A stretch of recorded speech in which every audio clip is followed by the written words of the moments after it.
name's Thomas Lickey. Could you hold the mic up? I'm the community activist that discovered how much TRIMET was losing in hedging diesel fuel. To me, one of the reasons why we're being shut down is because of bad business decision.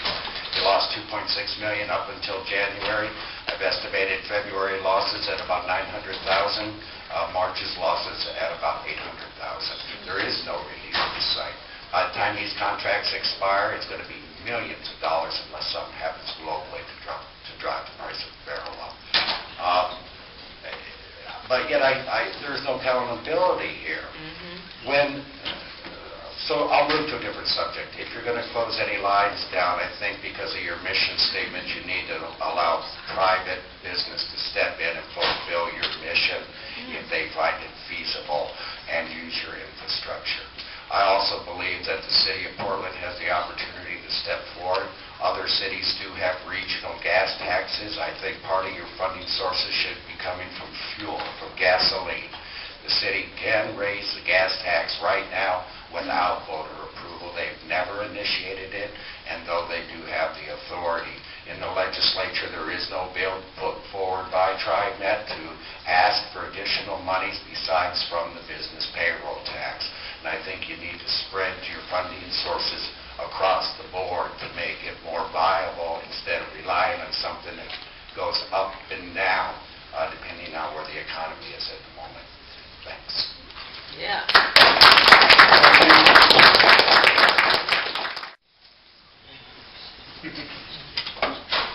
Every year you guys buy new buses, but you guys always want to raise up the prices for our fares and so forth. But the thing is that you guys want to make sure that our stops get removed and everything, and I think that's unfair too. So I think that you guys should put back the old stops that you guys removed. It seems like the people want the stops back in, but you guys won't put them back in. And that's wrong.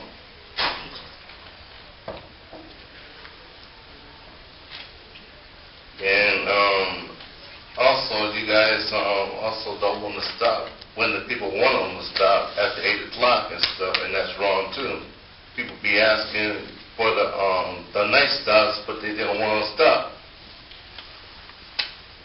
What line? All the lines. The courtesy stops. The bus drivers don't want to stop or anything because I'll be asking for them and stuff. That's not a bus stop no more. And all of this stuff, they step on the gas, and stuff. And that's wrong. Like down there on Halleck and Burridge and stuff. A lot of those buses just pass right by that stop. That used to be a stop. They don't even want to stop there no more because there ain't no stop there.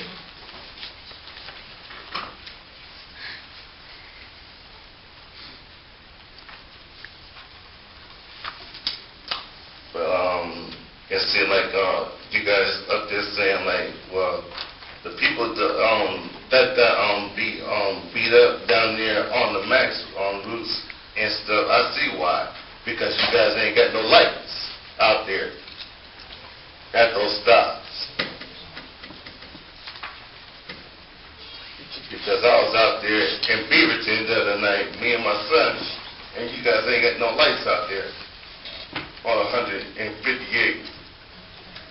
I see why people get mugged out there and beat up and stuff. Because you guys ain't got no lights out there. If you guys had lights out there, nobody wouldn't get beat up at those next stops. That's what you guys need, more lighting. And nobody wouldn't get hurt.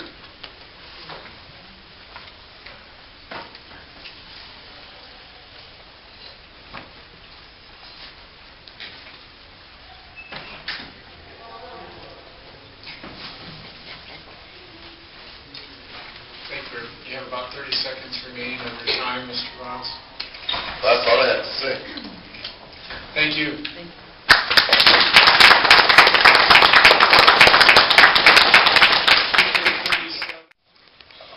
Hi, I too am a member of Portland's new transit Transit Riders Union.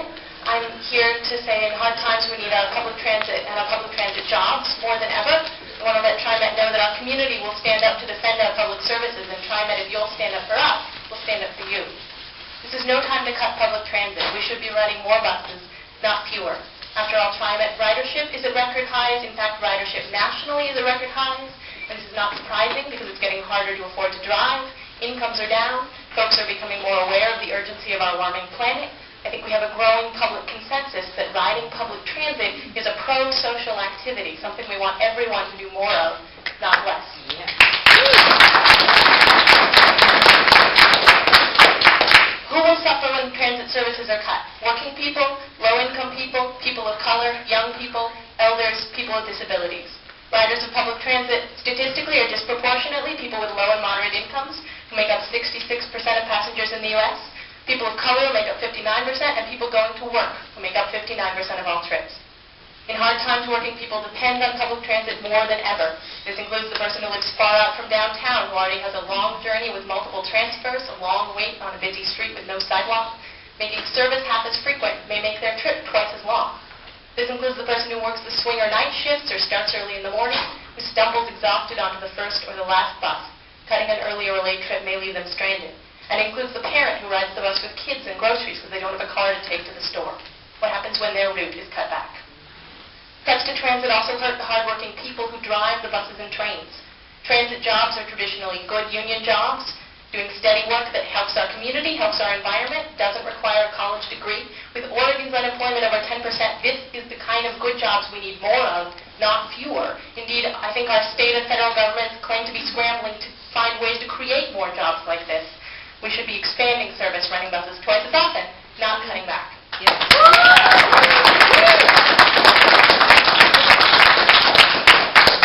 And I just want to say, they say these are hard times in the U.S. and around the world, but why are they hard times exactly? Have our working people disappeared? Have our factories burned? Did the rains fail our farmers? No.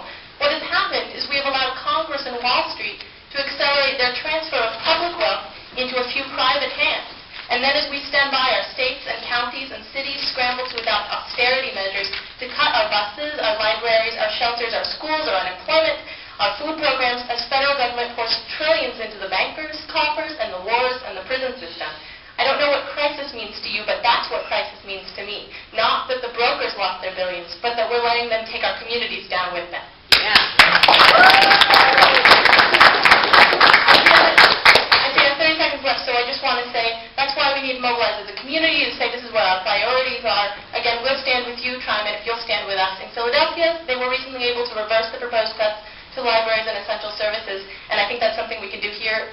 And nationally, in Oregon, most corporations pay the $10 minimum income tax. The rich people pay less of their share than the rest of us in income tax. These are things we could change. Let's do that. And I want to invite everyone on Saturday at noon. We're having a meeting to start a Transit Riders Union in Portland. Some folks from the Los Angeles Bus Riders Union are going to come tell us about what they've been able to accomplish, and see if we can do the same thing here. Thanks.